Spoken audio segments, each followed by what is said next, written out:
Meus irmãos, nós comentamos ontem no culto, nosso encontro de ontem à noite, que existe um movimento muito importante hoje de muçulmanos se convertendo em obediência ao Senhor Jesus como Senhor e Salvador de suas vidas. Isso está acontecendo em vários países muçulmanos.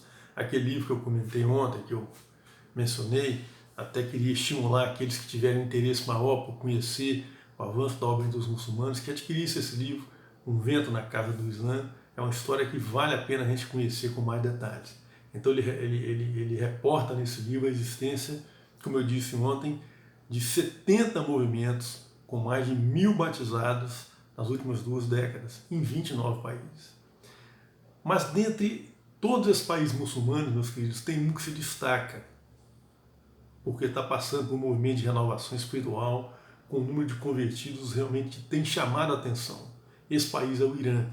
O Irã, que é uma teocracia, um Estado teocrático, tem eleições razoavelmente livres, sempre os observadores internacionais condenam as eleições do Irã, mas enfim, o que nos interessa aqui é o aspecto espiritual da coisa, né? A Revolução Islâmica aconteceu em 1979 no Irã.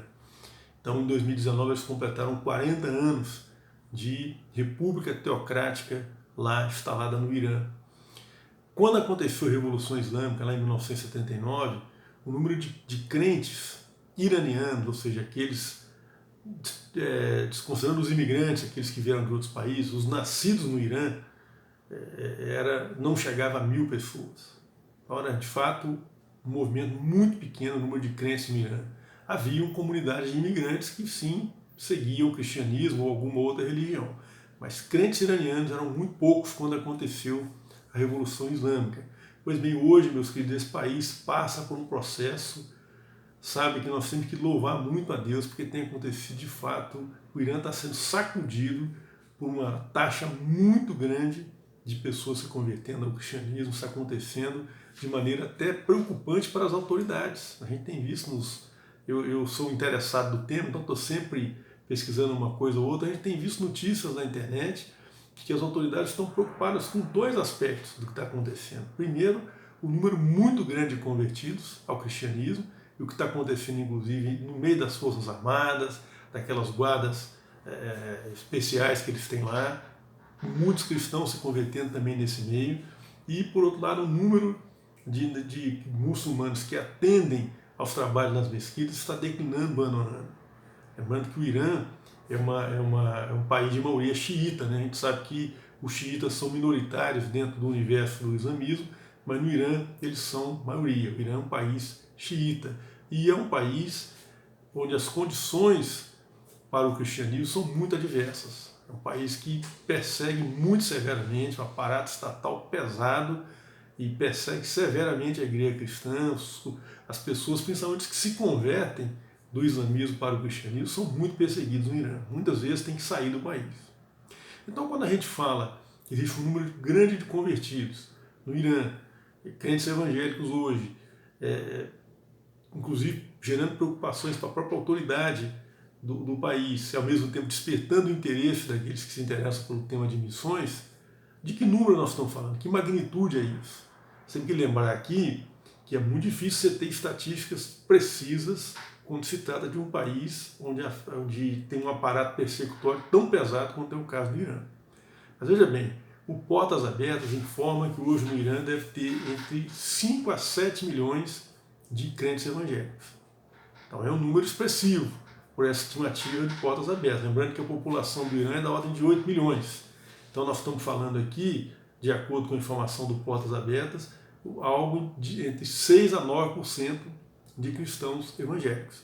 Porém, eu estava levantando informações sobre o país para preparar esse material aqui para os irmãos, né? E eu vi a entrevista de um pastor, o pastor Mohammed Farid. Eu vi na internet a entrevista dele, vocês podem depois pesquisar no YouTube, vocês vão achar.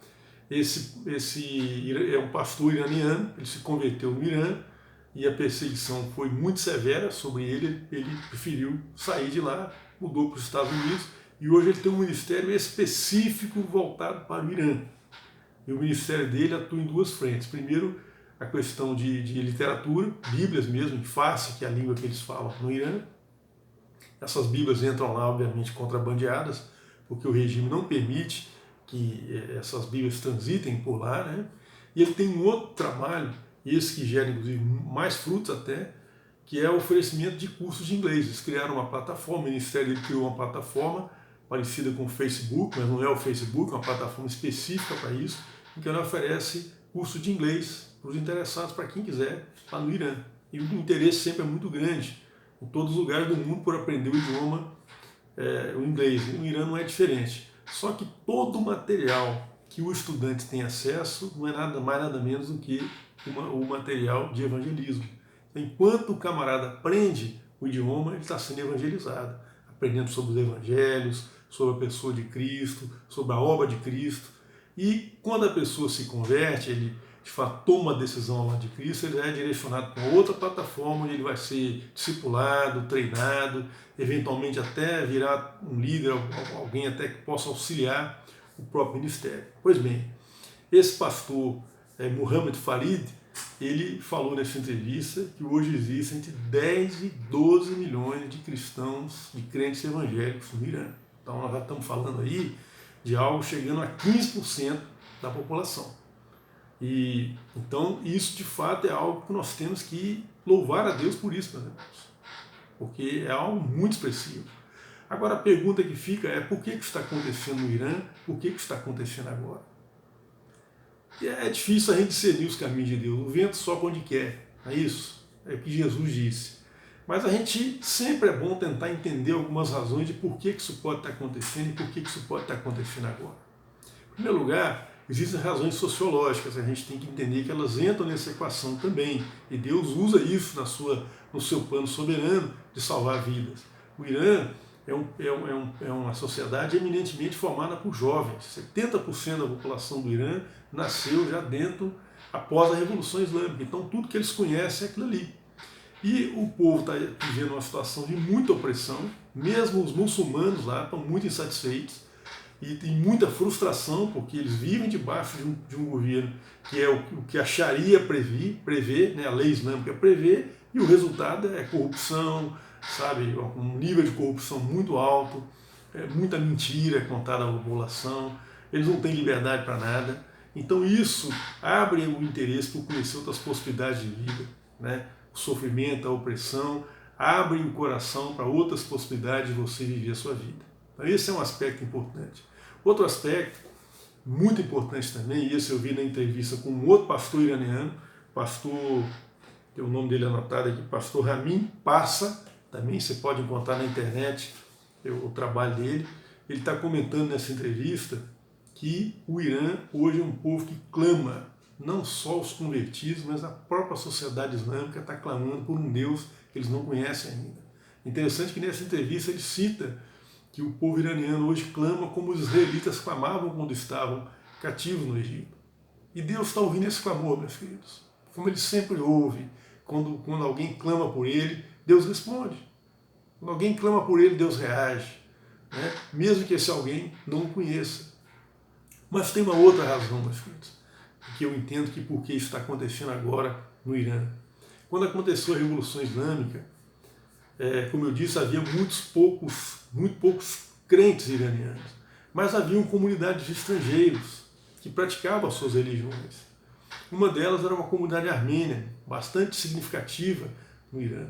O que o regime do Ayatollah Khomeini fez com essas comunidades estrangeiras?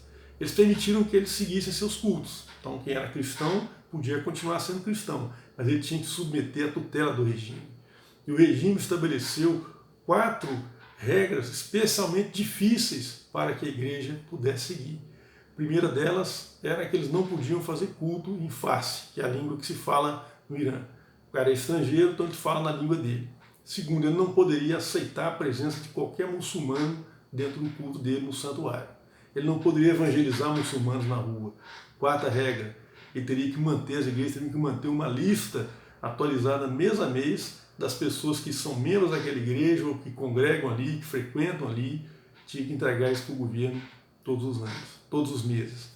A maioria das igrejas, a grande maioria, se submeteu, até porque o regime estava com alta popularidade no começo, mas teve um homem chamado Brother Reich, a história dele é contada num filme chamado Irã, um Brado de Fé.